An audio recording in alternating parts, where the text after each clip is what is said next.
Olá pessoal, tudo bom? Hoje vamos realizar uma live sobre divórcio. Os mitos e as verdades do divórcio. Com a doutora Bruna. Daqui a pouco ela já tá entrando aqui pra gente começar a nossa live.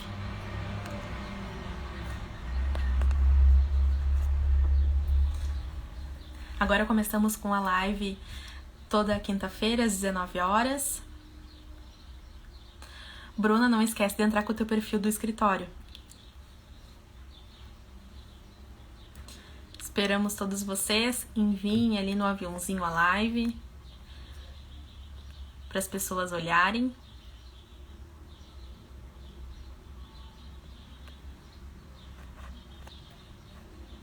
Chamando a doutora Bruna.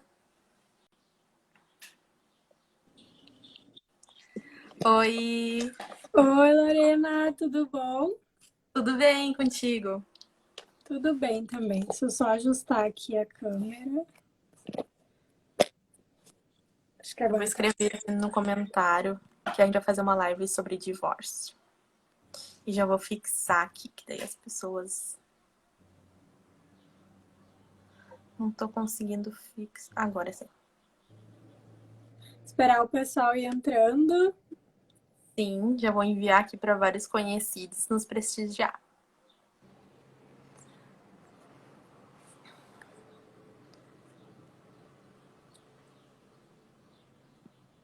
Olá, tudo bom? Envie a live para outras pessoas nos prestigiarem. Pra gente, hoje vai ser uma live muito interessante. A gente vai falar sobre direito de família, né? E o tema da live vai ser o divórcio.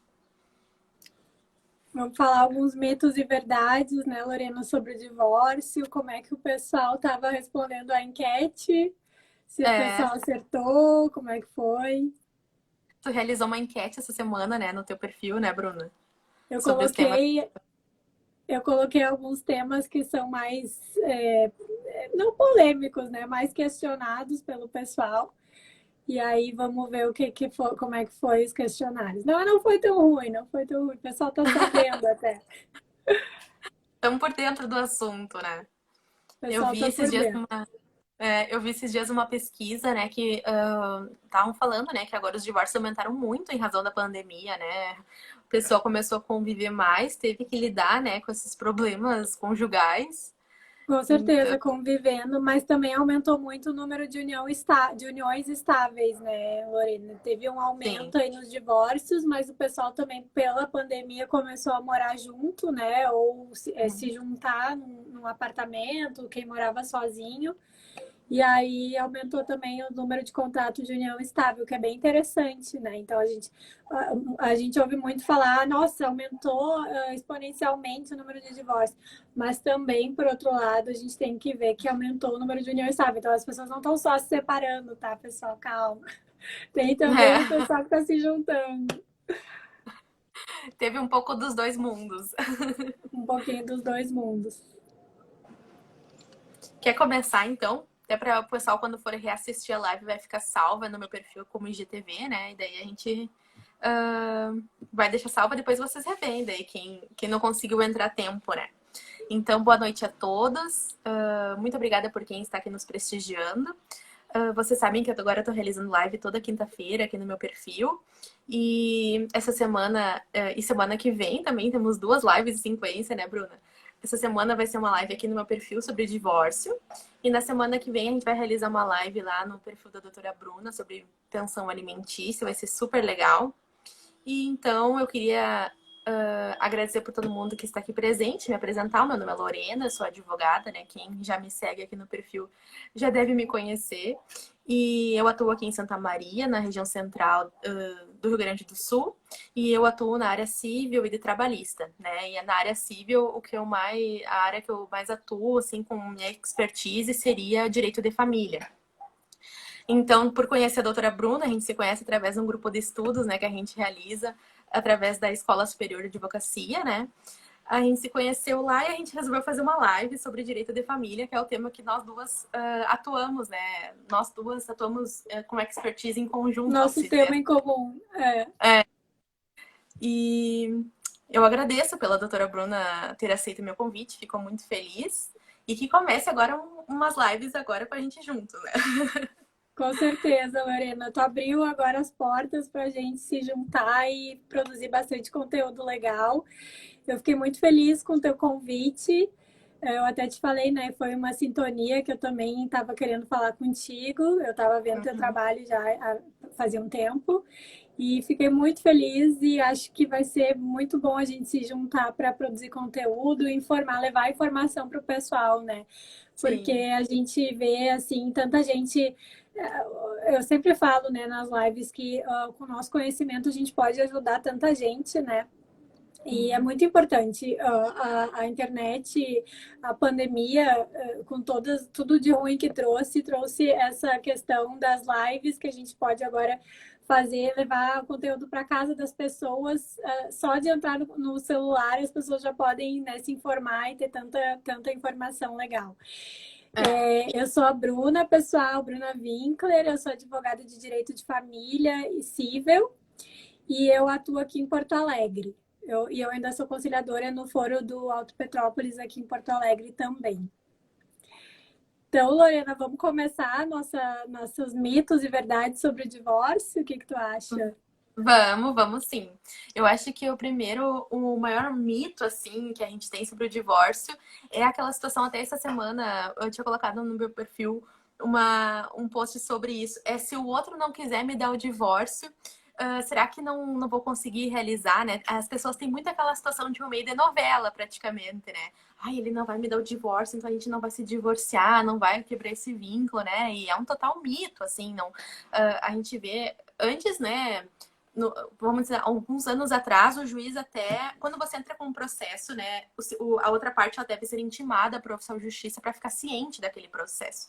E até alguns anos atrás, o juiz pedia para ser intimada a outra parte para ela ficar ciente, para depois ele colocar o divórcio, né, para ele determinar o divórcio. Mas agora a gente tem visto mais decisões recorrentes no sentido de que a pessoa entra com o divórcio e logo o juiz já manda, já determina, né, o divórcio e depois que a outra parte fica sabendo, né? Porque um não quer, dois não casam, não ficam juntos, né, Bruna? Com certeza, isso é muito importante a gente falar, que não tem mais, né? Esse é um mito, não, mas se o outro não quiser.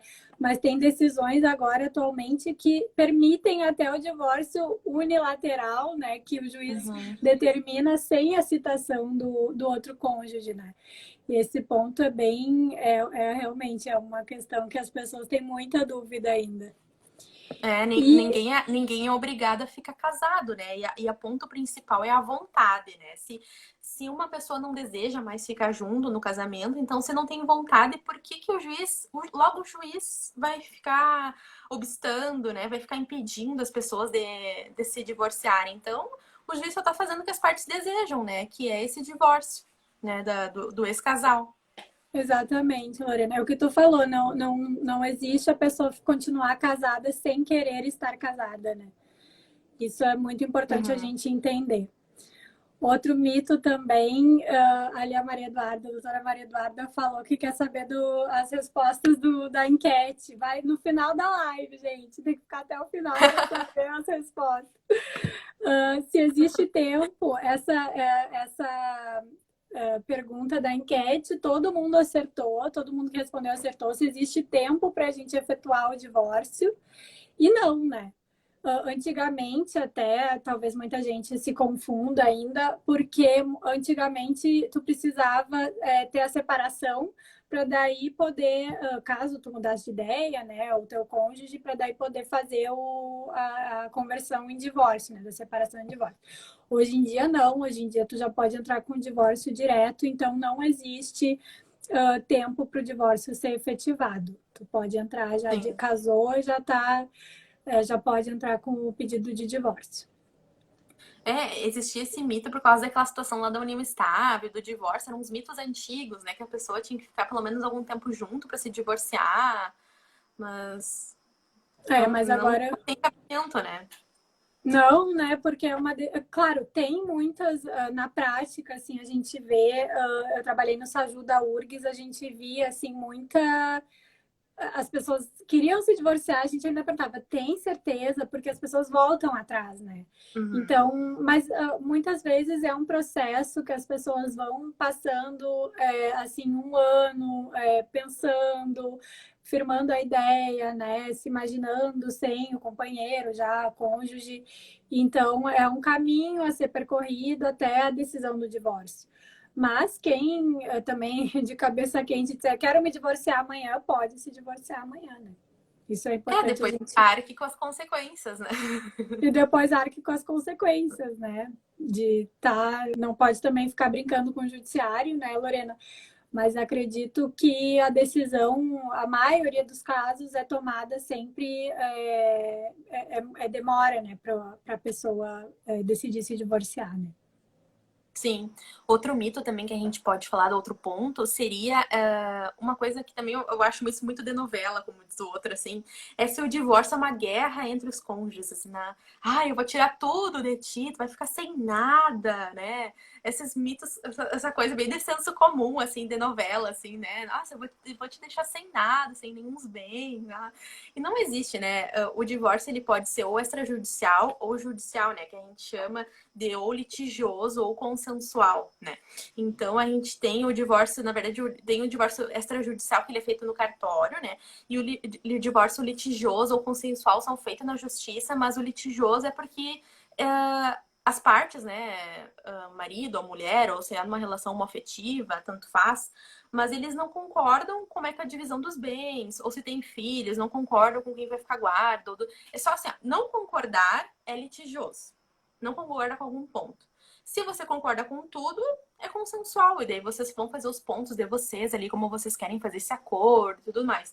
Mas não é uma guerra entre os cônjuges, porque a gente tem regramentos específicos, né? A gente tem toda uma lei, um código de processo civil, um código civil, né? Que normatiza tudo como deve acontecer. O divórcio, a divisão, a pensão, a guarda, então tudo é regramento, tudo tem lei, norma, então não é essa coisa de as pessoas acham que podem fazer o que querem, mas não é assim que funciona, né? Inclusive, muitos. Claro, a guerra, obviamente, tu está falando a guerra judicial ali, ela é regrada, né? Não é uma coisa. Mas existe, infelizmente, a briga do casal, né? Briga interna. Muitas vezes usam os filhos para conseguir coisas, né? No divórcio. Mas isso é o que tu falou, a gente não tem. Quando o cônjuge volta e meia aparece, né? Alguém falando, ele me disse que ia me deixar sem nada. Gente, não existe, tá? É claro, né? Se for tudo certo, direitinho, né? Tudo feito direitinho, tudo registrado, né? Não existe, né, gente? As coisas são feitas, existem as leis, né, para proteger os cônjuges, né? Muitas Inclusive, pessoas, elas usam desses argumentos, assim, de tentar fazer uma guerra por vingança, eu acho, né? Tipo, alguma parte não aceitou muito bem a separação, né? Não queria, por exemplo, se divorciar e agora eu vou me vingar, né? Infelizmente usam isso, mas as pessoas, elas têm que ter a consciência, por exemplo, se vocês não tiveram filhos, tudo bem, né? Porque só vão se prejudicar vocês mesmos. Mas se vocês tiverem filhos, pense nesse bem maior, né? Porque você pode até fazer indiretamente alguma alienação parental, colocar um filho contra outro pai. Então, olha só as consequências, né? Sendo que dá para fazer tudo na maior tranquilidade possível, assim, no máximo possível, né? De tranquilo, de não ser tão traumatizante, né, para a família, né? exatamente, porque um divórcio é traumatizante, né, Lorena, já para toda a família, né? Envolve toda a família, não é só os cônjuges. Então, usar os filhos é bem complicado. Dependendo do jeito que acabou a relação, a gente sabe, a gente que trabalha com isso, sabe que muitas vezes tem muita raiva, né? Muito rancor ali. E aí acontece de. Oi, lindas! A minha mãe. E aí acontece de usar o filho como moeda de troca, infelizmente, né? Até tem uma pergunta sobre a guarda que a gente vai estar respondendo agora. Isso, vamos explanar melhor. É. Mas dentro dessa questão do divórcio consensual, eu, como conciliadora, né, eu apoio muito a negociação e os métodos consensuais para resolver os litígios.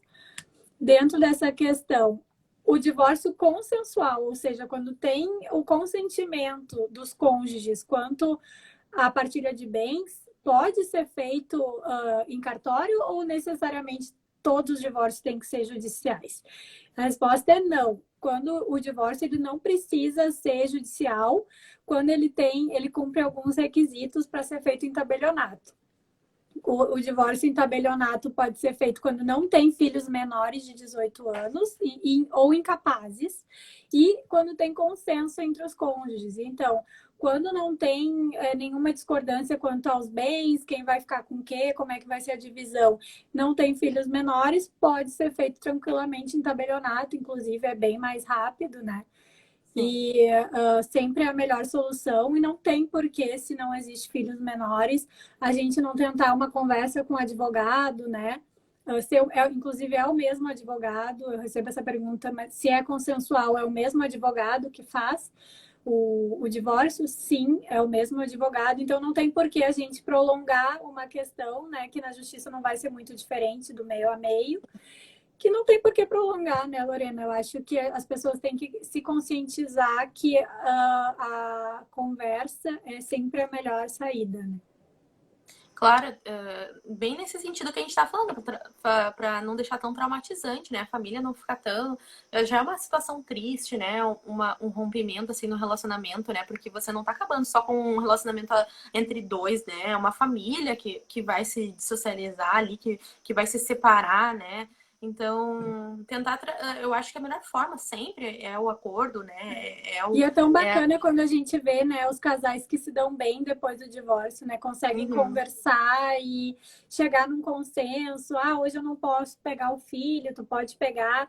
E não tem por que não ser assim, né? Poxa, tiveram um filho juntos, por que não negociar e conseguir, né? Se organizar para as coisas saírem sempre na conversa e não na briga, né? Óbvio, às vezes é inevitável, né? Mas a gente sempre espera que a raiva passe, né? Sim. E outro ponto também que a gente tem de mito, assim, seria se deve se do... As pessoas falam muito, né? Ai, deve doar uma casa para pagar pensão alimentícia, né? Tem esses mitos, assim, de...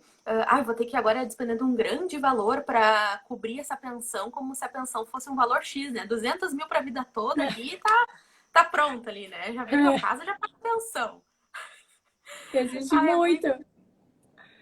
Tá louco, né? A pensão é uma grande preocupação, né? Inclusive, se tem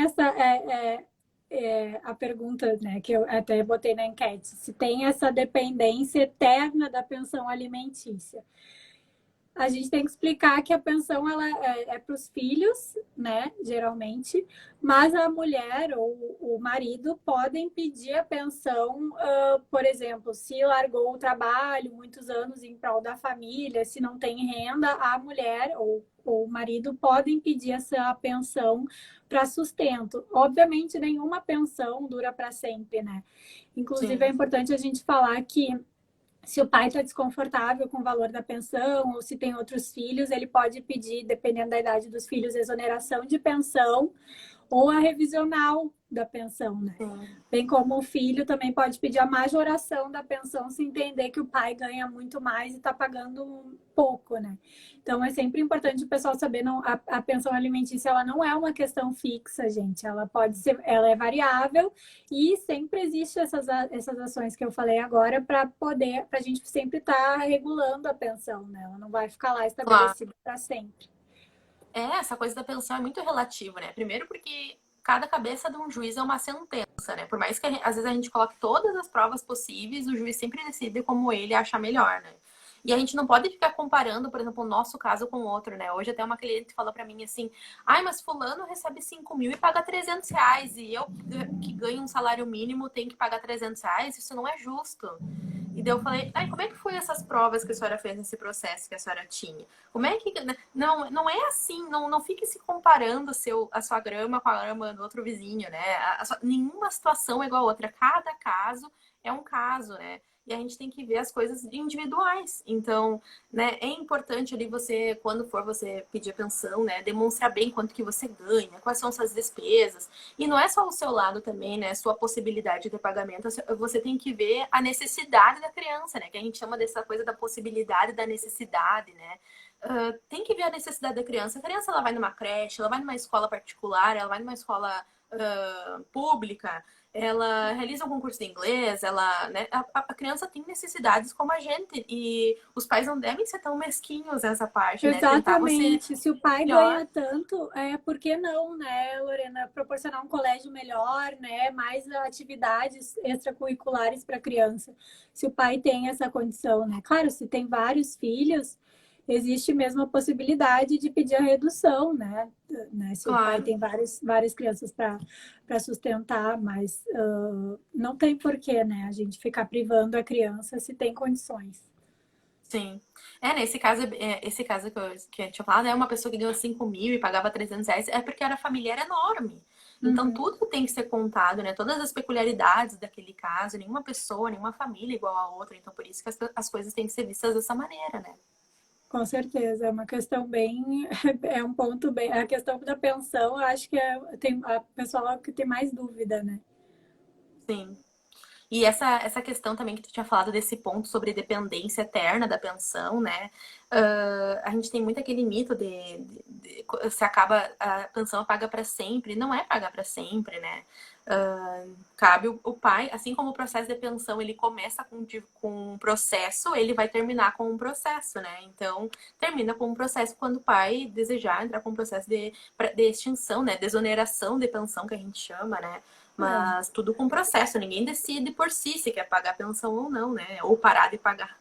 exatamente, mas uma vez determinado, ela tem que ser paga, né? E aí, para Claro. rever essa questão, é outro processo, né? Uma revisional ou exoneração. Sim. E outro ponto também sobre o divórcio, né, que muitas pessoas têm, é sobre a guarda, né? Se sempre é a mãe que detém a guarda. Eu acho que isso é muito senso comum, porque acaba que quando o casal se divorcia, os filhos sempre ficam com a mãe, né? Porque a mãe que amamentou, a mãe que geriu e automaticamente a mãe que fica com os filhos, né? Temos, às vezes, quando os filhos homens, né, ficam, às vezes, geralmente com os pais, mas ninguém, não é um pai obrigado, a mãe não é obrigada a ficar com o filho. Se o filho ficar morando com o pai, a mãe paga a pensão, tranquilamente. Se a mãe vai ficar com a criança, o pai vai pagar a pensão. Mas é uma coisa obrigatória, sempre a mãe vai ficar, né? Eu acho que isso também vinha muito assim de um senso comum de anos atrás, porque antes a mulher ela não trabalhava, né? Não trabalhava com tanta frequência, tu não via tantas mulheres trabalhando. Então acabava por como elas eram na maioria dona de casa, né, do lar, então acho que por isso que acabavam ficando sempre com a guarda dos filhos, mas agora a gente vê a mulherada ir trabalhando, se inserindo no mercado de trabalho com, né, muito buscando sua independência financeira para não ficar dependendo dos seus cônjuges. Então essas Exatamente. regras tendem a mudar, né? Exatamente, a guarda ela não é pré-determinada de nenhum dos genitores, né? Isso é legal a gente entender.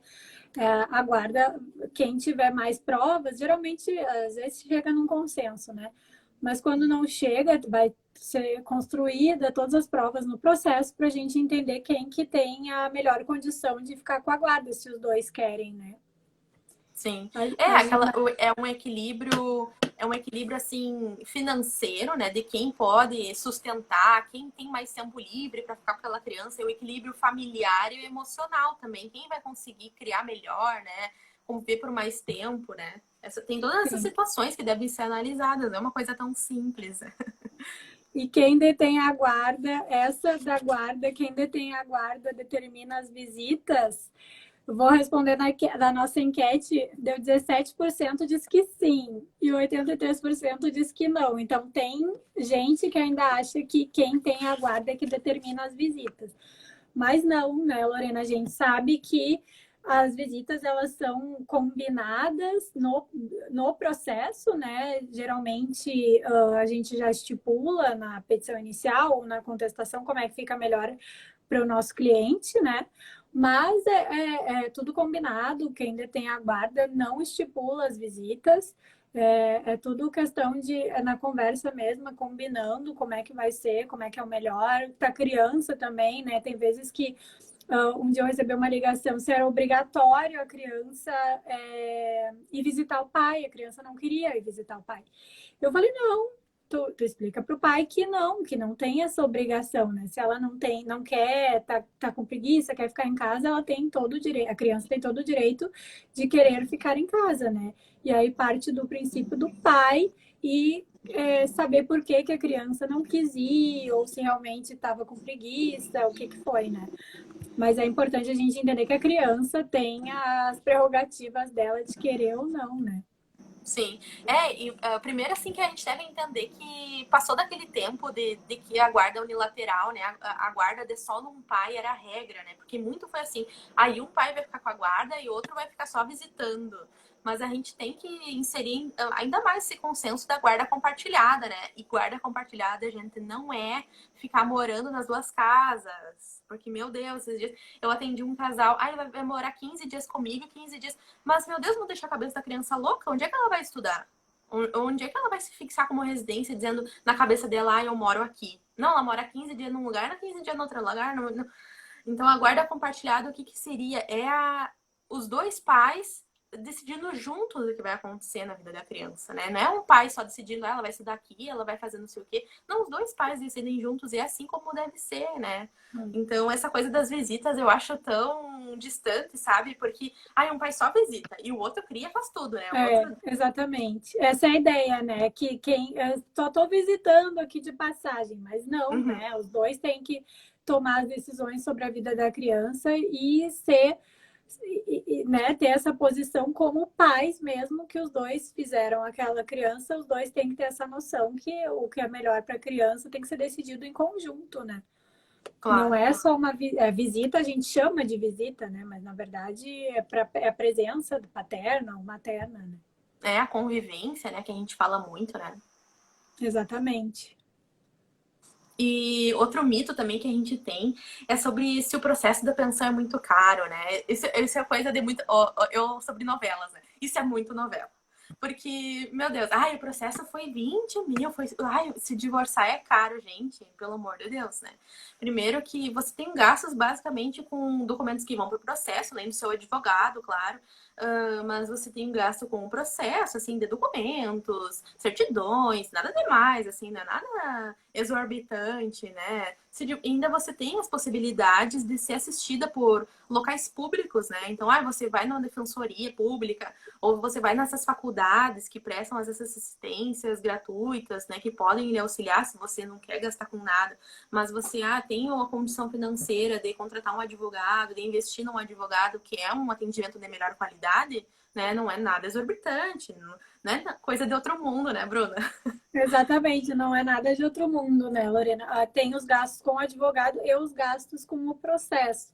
E aí, dependendo dos valores de pedido de pensão, o valor dos bens, né, Lorena? Isso é importante a gente referir. O valor dos bens também conta muito, então. Claro, muita gente tem justiça gratuita, né? Que daí, dependendo de quantos o salário ali que ganha, consegue isenção das custas processuais e dos advogados, mas quem não tem é tudo de acordo com os bens e também de acordo com o valor da pensão que pedir, né? Em tabelionato a mesma coisa, as custas do tem custas do tabelionato também. Também já perguntaram, então no tabelionato não tem as custas da justiça. Da justiça não, mas tem as custas do tabelionato, né? Sim. Às vezes a gente tem que explicar isso para ficar bem. E olha que o tabelionato não é mais em conta, assim, claro. As custas da justiça são elevadas, às vezes, dependendo dos bens, mas as do tabelionato também não ficam muito distantes. Exatamente. A campeã agora de erros. A pergunta campeã de erros da nossa enquete: se o divorciando pode determinar que o seu sobrenome seja retirado do outro cônjuge, né? 69% das pessoas diz que sim, que o cônjuge pode pedir para tirar o sobrenome do outro, e 31% disse que não. Então, gente, a maioria errou. Vocês erraram. Gente, assim, ó, o nome ele é um direito de personalidade, tá? Um direito da personalidade está protegido no Código Civil, na Constituição Federal. Então, a partir do momento que tu adota o sobrenome do teu cônjuge, tu pode decidir se tu vai tirá-lo ou não do teu nome. Então, quem a Bia tá falando, eu não acredito. É verdade, Bia. Quase todo mundo errou também. O cônjuge, ele não. Ele só quem pode decidir, vou continuar usando o sobrenome ou não, é a pessoa que adotou o sobrenome do outro cônjuge. E uma curiosidade, Lorena, que as pessoas também não sabem, é que por costume a gente usa o sobrenome, a mulher adota muito o sobrenome do marido, né? Igual é o caso da Pugliese, exatamente. A Pugliese não se separou e manteve o sobrenome do outro, do ex-marido dela, né? Mas como ela já era pública pelo sobrenome Pugliese, ela decidiu manter. Outro caso também tem de famoso é o caso da Rafa Kalimann, né? Esses dias eu tinha feito até um post semana passada, quem não viu vai lá ver.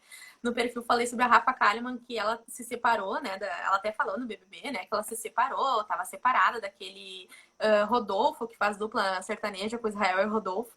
E até achei engraçado que ela postou uns stories, depois ele foi lá na casa dela, depois de separação, pra, tipo, comemorar. E aí ela fez uns stories contando de que ela manteve o sobrenome dele, que é Matal, o sobrenome dele, porque achou chique, que ele não sabia. E depois eu fiz um post sobre isso, porque ele não precisava saber mesmo, porque quem decide é ela, né? As pessoas são livres para ter o nome e o sobrenome que querem ter. Então, se ela quer manter Rafaela Kalimann, Matal, o sobrenome dele porque achou bonito, porque achou chique, ela tem todo o direito de manter, né? As pessoas são livres para ficar com o sobrenome ou para tirar, se você acha que não quer ter mais nenhum contato, não quer ficar com aquilo registrado, né? Muitas pessoas até ficam com o sobrenome porque, não quero ter trabalho de mudar meus documentos, né? Porque documento tem toda aquela burocracia, né? É uma coisa, assim, eu já vejo vários advogados se posicionando no sentido, pense bem antes de botar o nome do seu cônjuge. Porque depois, para fazer, se tu vai querer tirar, tu vai ter que fazer toda a mudança da documentação, né? Então, é um assunto para ser bem pensado antes de tu acrescentar o sobrenome do cônjuge em toda a tua documentação, porque depois, para tirar, é um trabalho, não é tão simples assim, né? É um trabalho a mais que tu vai ter, sendo que se tu não colocou, é tranquilo. Só a curiosidade é que por questões culturais a gente acha, né? A sociedade acha que só a mulher pode acrescentar o sobrenome do cônjuge. Mas na verdade, o marido também pode acrescentar o sobrenome da mulher, se ele quiser, se ele tiver vontade, e vice-versa. Então, é uma curiosidade cultural, porque só a mulher coloca geralmente, mas o homem também é livre para colocar, né? Eu tinha falado até sobre isso nos stories essa semana, dessa questão que eu vi um pessoal falando naqueles grupos de fofoca que tem no Instagram, sobre aquela família Pôncio, né? Que sempre tem aquelas tretas. E aí o Jonathan Couto, ele adicionou o Pôncio do seu nome, que é dessa esposa Sara, né? E muitas pessoas, mas como assim o homem adicionando o sobrenome da mulher, né? Claro que no caso dele é porque Pôncio é famoso, né? Tem toda essa história. Sim. Mas o homem pode plenamente adicionar, ele é livre tanto como a mulher né? Pode colocar seu nome e sobrenome como ele desejar, achar melhor, né? Exatamente. O homem também, gente. Também é livre para acrescentar o sobrenome da mulher ou não. E a mulher também. Outro mito também que a gente pode falar é sobre o tempo de convivência da união estável, né? O tempo de convivência da união estável ele tem que ser comprovado para você determinar realmente que você está em união estável com alguém, né? E não tem um tempo de convivência, né? Esse é um grande mito, porque quais são os requisitos da união estável, né? É você demonstrar que você tem uma vontade de constituir família, que você tem uma união duradoura, que todas as pessoas sabem, né? Que a gente chama de união pública, que as pessoas têm conhecimento. E mesmo assim, tudo isso é relativo, né? Porque agora a gente teve esse caso do Gugu que trouxe muito essa situação, né? Que a gente falou da união estável, né? Às vezes você tá publicamente com uma pessoa, construiu família com uma pessoa, mas será que a sua intenção era ter uma união com o amor, mesmo ficar com aquela pessoa, ama aquela pessoa? Então tem todas essas comprovações, né? Até esses dias eu estava conversando com um cliente sobre um processo que a gente viu que era um casal que a mulher queria união estável e o homem não queria comprovar. E ele juntou várias provas no processo de não comprovação, até um vídeo dele da formatura, de que ele dizia que não queria, que era melhor ele solteiro, coisas assim. Então, Esse se você pensa esforçou. que então você pensa que o mundo das provas é tão grandioso, assim, de você comprovar ou não, se você não quiser, né? Comprovar que você não deseja, né? Esses tipos é bem relativo, né? Não tem um tempo fixo, assim, né, Bruna? Exatamente. Antigamente tinha, né, Lorena, 5 anos. Hoje em dia não existe mais tempo para comprovar a união estável. Tu quer responder a Maria Eduarda, Lorena, ou eu respondo? O que ela perguntou? Deixa eu... Não Ai, consigo ver aqui. deixa eu ver aqui. Se mora junto e não assina união estável, comprova depois? Acho que se mora junto e não tem um documento, dá para comprovar depois. Sim, depois, se vocês quiserem concretizar essa união estável, né, vocês não têm obrigação de nada, né? Mas se vocês desejam realizar isso, concretizar a união estável de vocês, podem fazer depois. É só comprovar que vocês residem juntos, que você tem essa intenção de constituir família, que vocês têm uma união pública duradoura, que já faz pelo menos um tempinho que vocês estão juntos, né? Tem a intenção de fazer uma família, de ter filhos, etc. Que vocês residem, né? Nossas contas são na mesma casa, a gente assina um plano ali do hospital juntos, as contas, os boletos vão tudo para a mesma residência dos dois juntos. Essas comprovações, assim, que vocês vivem junto, né? Mas a gente, como advogada, né, Lorena, sempre tenta recomendar, se as pessoas têm o conhecimento que é importante fazer um contrato de união estável, porque o contrato, ele estipula a data de início da união estável. Então, a partir dali, dependendo do pacto, né, e de como vocês combinarem o regime de bens, porque se não combina nada é o regime da comunhão parcial de bens, ou seja, tudo a partir da união estável para frente é compartilhado. Então é importante ter um contrato, né, para a gente saber exatamente a data que começou aquela união, né? Não, a partir da data tal, eu estava em união estável. E aí, para a gente não ter que ficar comprovando na justiça depois, né? Porque daí é aquela briga. Não, eu não tinha união estável, eu tinha, morava, pode até morar junto, né? Inclusive, pode morar junto e não ter união estável, pode não morar junto e ter união estável. Pode morar um em cada estado e ser caracterizada a união estável. Então, para não ter nenhuma dúvida, a gente sempre recomenda que se faça um contrato, né? Em tabelionato mesmo pode ser feito, não precisa de advogado, contrato de união estável. E a gente sempre recomenda para ter essa data concretizada aí, para depois não ter nenhuma dúvida, né, quanto ao início da união. Claro, essa recomendação que a gente faz é jurídica, né? E para precaver vocês como um casal, né? Porque, claro, agora tá junto, tá tudo maravilhoso, tá tudo perfeito. E depois que termina, né? Como é que fica? A gente adquiriu juntos um apartamento, um carro, sei lá, os bens que vocês adquiriram. Como é que vai ser essa divisão? E se vocês não têm nenhum contrato comprovando, vai ter que entrar com processo de reconhecimento da união estável para partilhar os bens depois que o juiz vê, mesmo que vocês estavam juntos. Tem todas aquelas coisas, né? E se, por exemplo, uma parte não queria se separar, saiu, e daí vai começar a complicar no processo. Né? Tem tudo isso, é melhor a gente se precaver, realizar os contratos direitinho, né? Os reconhecimentos que futuramente, se acontecer, né, um divórcio, é menos dor de cabeça nessa situação que já é bem traumatizante, né? Exatamente. As pessoas têm que ficar atentas que o contrato.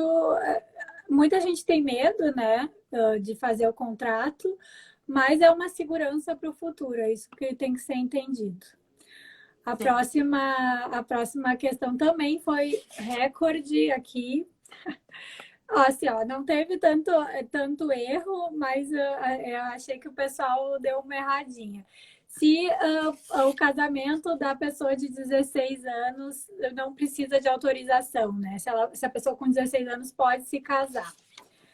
11% disseram que sim, que a pessoa com 16 anos é livre. E 89% disse que não. Então, o pessoal acertou, mas ó, foi meio...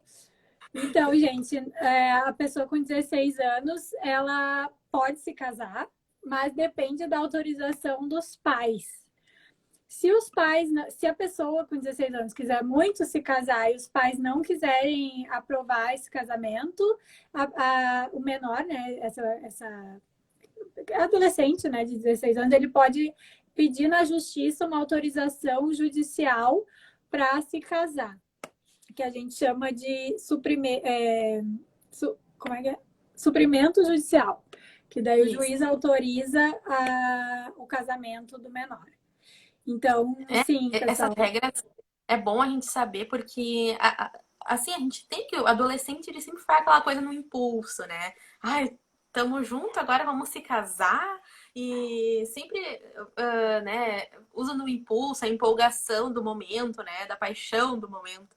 Então tem que essa regra eu acho extremamente importante até para os pais analisarem bem a situação, porque não é uma coisa, se casar não é simples, né? Ai, nos casamos. Não, tem toda uma consequência, né? O que vocês, tudo que foram adquirido ali, vocês podem ter que partilhar futuramente e construir uma família, é uma coisa muito séria, né? Uma coisa tão simples, né? O casamento. Então, eu acho bem importante esse regramento de que tem que ter uma autorização, até para os pais terem consciência do que realmente está acontecendo com os filhos, né? Autoriza, Exatamente. conversar sobre o assunto, né? E se os pais não autorizarem ainda, o menor pode pedir na justiça essa autorização, né? Então não é, se os pais não deixam, não é o fim, né? Ele tem essa outra opção judicial de autorização. Sim. Outro mito, né, que a gente tem, na verdade, nesse ponto é uma verdade, né? Que a gente tem nessa parte do casamento é se primos podem se casar, né?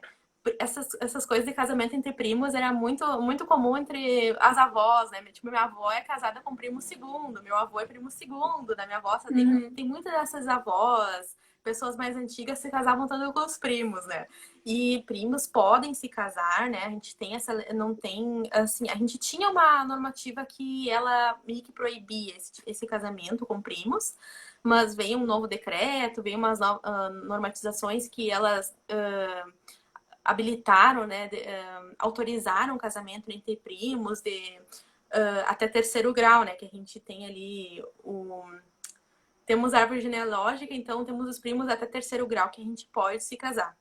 Né, entre si, antes existiam esses impedimentos, mas agora com essas novas legislações já faz um tempo, já faz mais de uns 10 anos, já é autorizado, né? Sim, essa é uma dúvida também. As pessoas se pode casar com prima, sempre teve essa dúvida e é importante a gente esclarecer, né, Lorena? Mas eu acredito que quando vai acontecer, as pessoas procuram orientação, né? Na maioria dos casos, assim. Até geneticamente falando, né? De casamento com o primo é uma preocupação. Acho que é maior a genética do que a legal, né? Do que a questão legal, mas é uma preocupação bem comum das pessoas. Claro. E a minha última pergunta da enquete, se tenho uma união estável, se eu tenho direito à herança do meu companheiro. E o pessoal, a gente não está ainda pacificado aqui, a gente não vai entrar no debate, né, da doutrina, né, sobre se o companheiro deve ou não deve ser herdeiro necessário.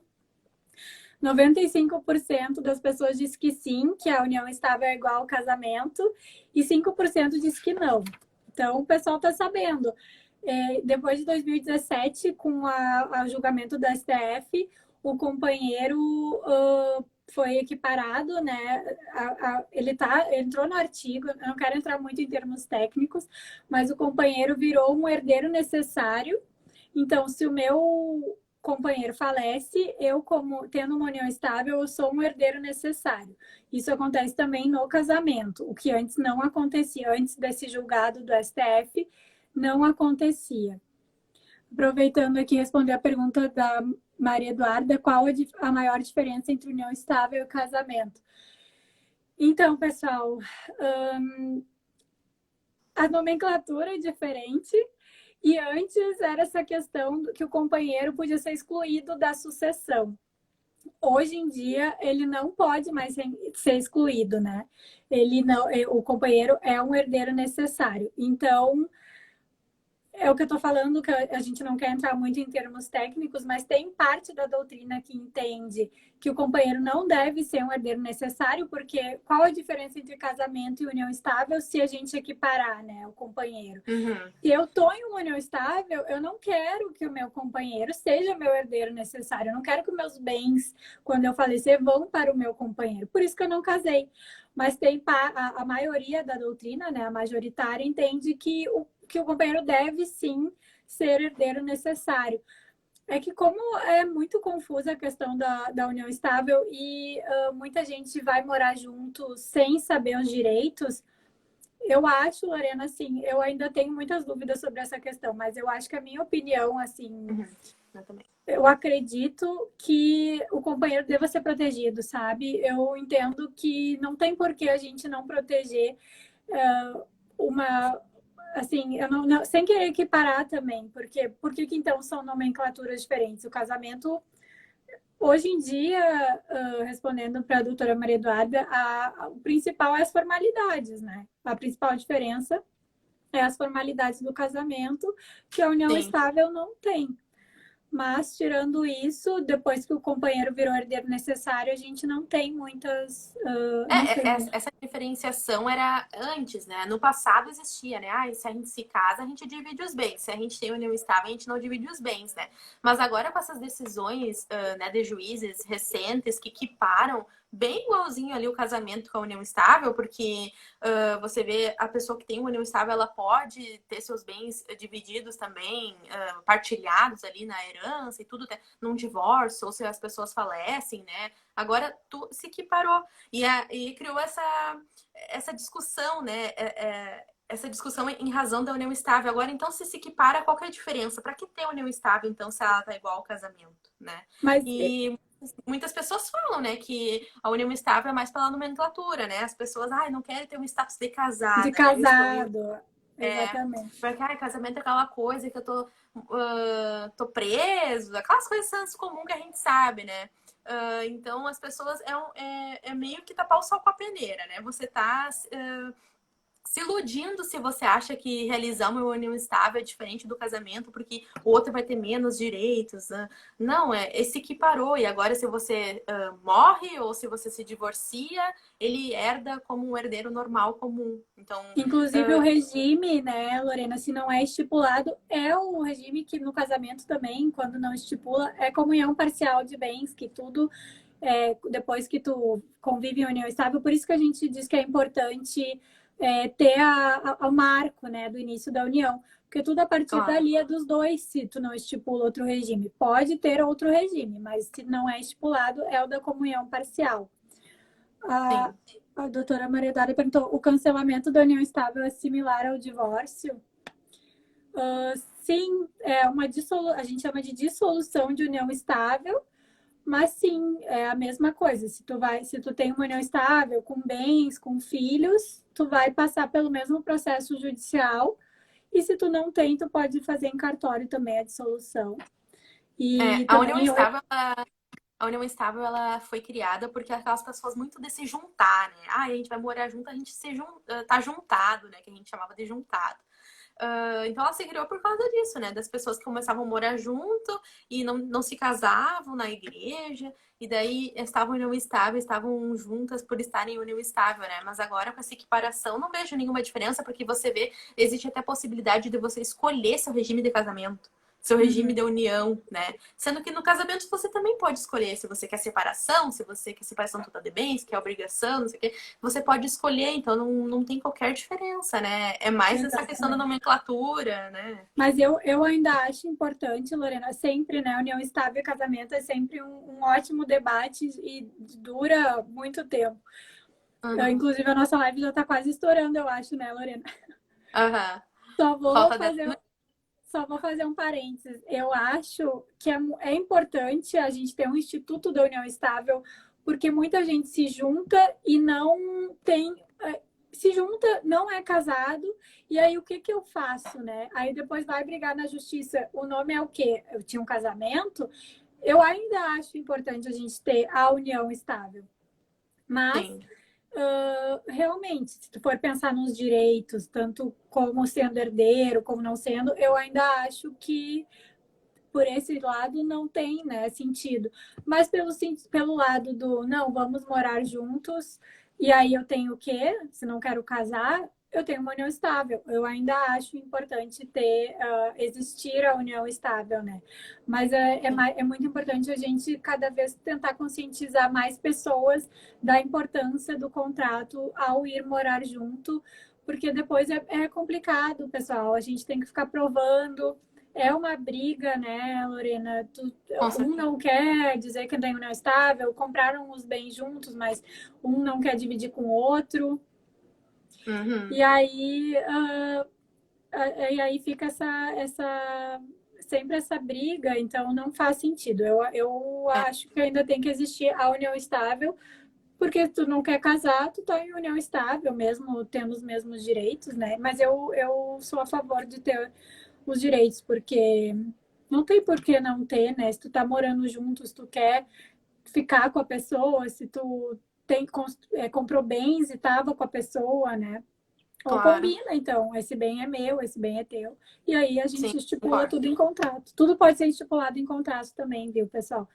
O que É, e a quiser. melhor coisa, né, para evitar dor de cabeça ali, né, deixar menos, até porque, como eu falei antes, né, tem sempre um lado que vai querer complicar, né? Se as coisas não Uhum. terminaram bem, se vocês não terminaram ali super tranquilos, mas se uma parte vai complicar e aí você fica talvez à mercê de não conseguir uma parte naquele apartamento que vocês compraram, naquela casa, naquele automóvel, né, ficar à mercê disso, esperando uma decisão do juiz para que ele decida se vocês tinham uma união estável, né? É deixar na mão de outra pessoa seu futuro, seus bens, seus valores, que você demorou Exatamente. a vida toda, né, para conseguir.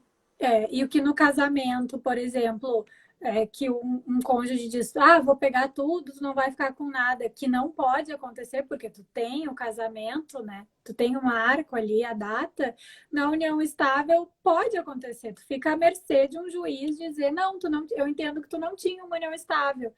Que é vários casos Uhum, famosos que a gente está vendo agora do Gugu, da Antônia Fontinelli, né? Que ganhou até uhum. agora. A mulher do Gugu, eu acho que ainda não saiu, né, a decisão. Não, não saiu. Então, tu fica à mercê de um juiz saber se tu tinha uma união estável ou não. Então, por que não, né, organizar as coisas, já deixar tudo organizado para não ter tanto problema?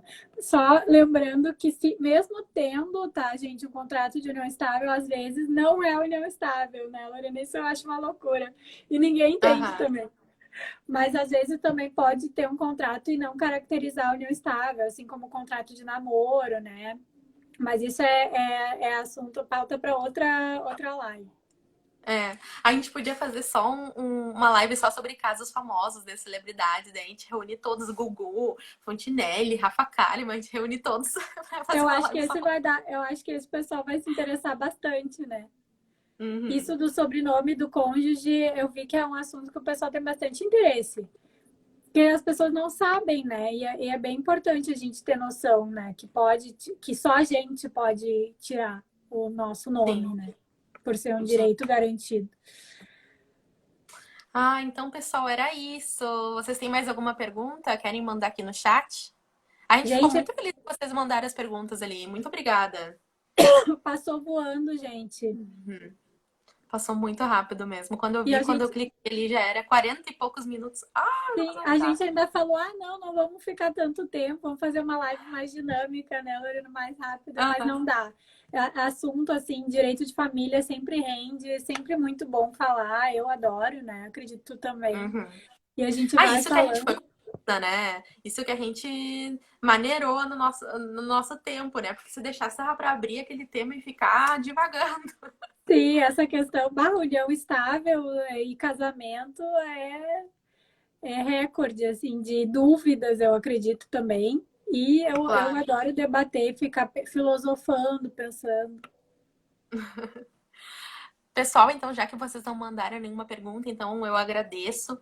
Primeiro, a doutora Bruna, por ter aceitado o meu convite. E agradeço a todos que estiveram presentes conosco aqui na live. A live vai ficar salva no meu perfil ali no GTV. Depois eu vou mandar para a doutora Bruna. Não sei se ela vai querer postar, mas semana que vem a gente vai ter uma live no perfil dela sobre mitos e verdades da pensão alimentícia. Vai estar bem legal, nesses mesmos termos, assim, um Com ponto de enquete, cada um. Isso, vamos colocar uma enquete semana que vem, com uns pontos para ver se vocês acertam ali quais são esses mitos e verdades. Obrigada por todo mundo que esteve conosco aqui, então, nos prestigiando na nossa live. obrigada, doutora Lorena, pelo convite. Aguardando a nossa próxima live na semana que vem. Já vi que tu é boa de papo, que nem eu. E a gente vamos seguir nosso projeto aí, fazer lives. E eu gostei bastante de participar da nossa interação. Estou muito feliz. Obrigada, pessoal, que participou também. Até semana que vem, então. Tchau, tchau. Tchau, tchau, Obrigada. pessoal. Tchau, Lorena. Tchau.